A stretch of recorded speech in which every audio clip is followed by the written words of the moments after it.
Ngayon, i-explain ko naman yung source code na ginawa natin and kung paano gumagana sa printf function. So, let's proceed. Sa first line, may makikita ninyo yung sharp include stdio.h, which means include nyo yung header file na stdio.h.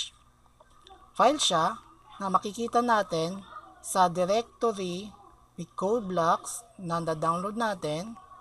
So, check natin. Code blocks. Open yung min.gw and yung include folder. Sa include folder, makikita natin dito yung several header files na pwede natin i-include. Hanapin natin si stdio.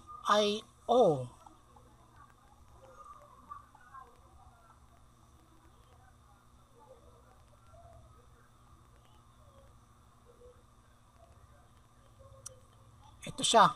Nakita natin. I-include nyo tong file na to sa program natin. Okay na tayo dyan. Pero kung tanong nyo bakit siya kailangan include, explain ko later. So, next line, line 2, blank space. Sa C program, hindi niya babasahin yung blank space, tab, break lines, new lines, etc. So, kahit i-delete natin to, wala tayong problema. Sa third line, ito yung main function, which means once na nag-start yung program natin, hanapin niya yung main function. Ang main with parenthesis. Sa C, pwede tayong gumawa ng maraming function. And si main function, doon mag-start yung program. Kaya, nilagay natin tong function na to. And sa loob ng function, meron tayong curly brace na pinapaloob niya yung mga statements.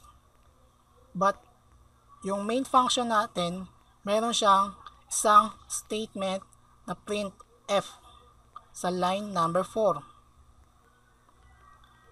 It means, nung printf, ipiprint niya sa screen yung content na nasa loob ng parenthesis. Not including itong dalawa, yung nasa loob niya ang ipiprint. And sa end, may kakita natin yung semicolon, which mean dito nagtatapos yung statement. Parang sa English sentence or Filipino sentence, each sentence nagtatapos sa period, question mark, etc. Sa C programming, each statement must end semicolon. So, pag dinilit natin o accidental natin nakalimutan yung semicolon, yung program natin ay mag-error.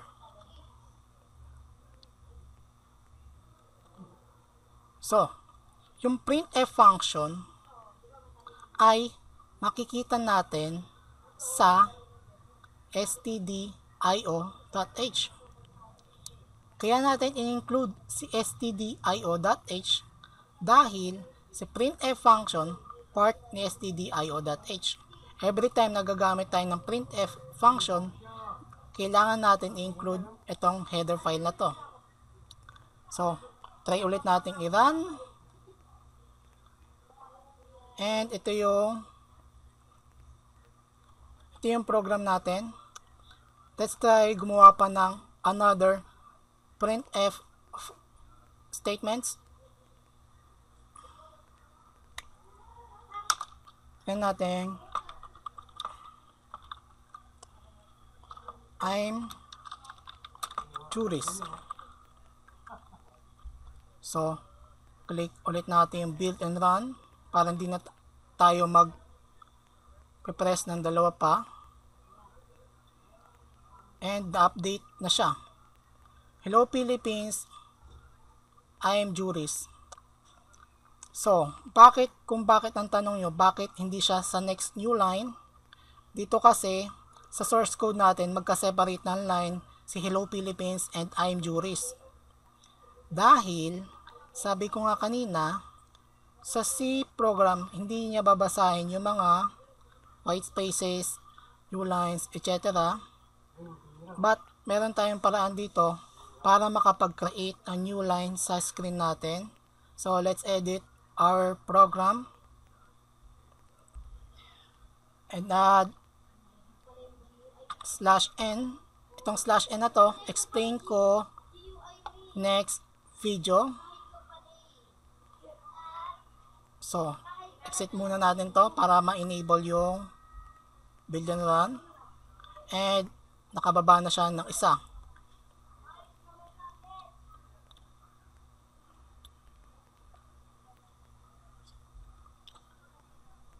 Balik tayo dun sa folder na kung saan makikita natin yung source code natin and executable file. And try natin i-run dun. Double click si firstprogram.exe.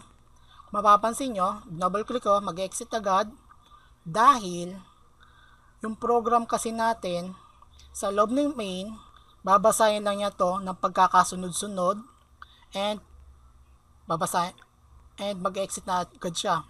So, ang program mag-start sa 4th line, piprint niya to, then piprint niya to, and dito wala siya matatapos siya sa curly brace.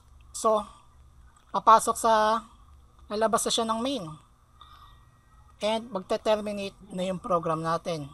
Kaya kung mapapansin ninyo, dito, pag dinouble click natin, hindi na natin makita yung display kasi yung algorithm natin ipiprint niya to and mag-exit na. But sa IDE natin na code blocks, hindi natin to nakikita because by the code blocks kasi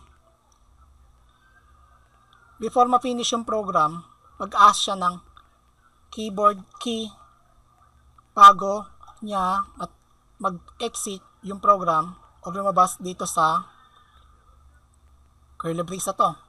So, mag-press tayo ng any key. Yun. Hindi siya mag-exit agad kasi nag-pause yung program natin. And, mayroon tayong additional. Try natin dito yung Manyalak. I'm Juris Manyalak. And expect natin na magde-display siya ng Hello Philippines, new line, I'm Juris Manyalak.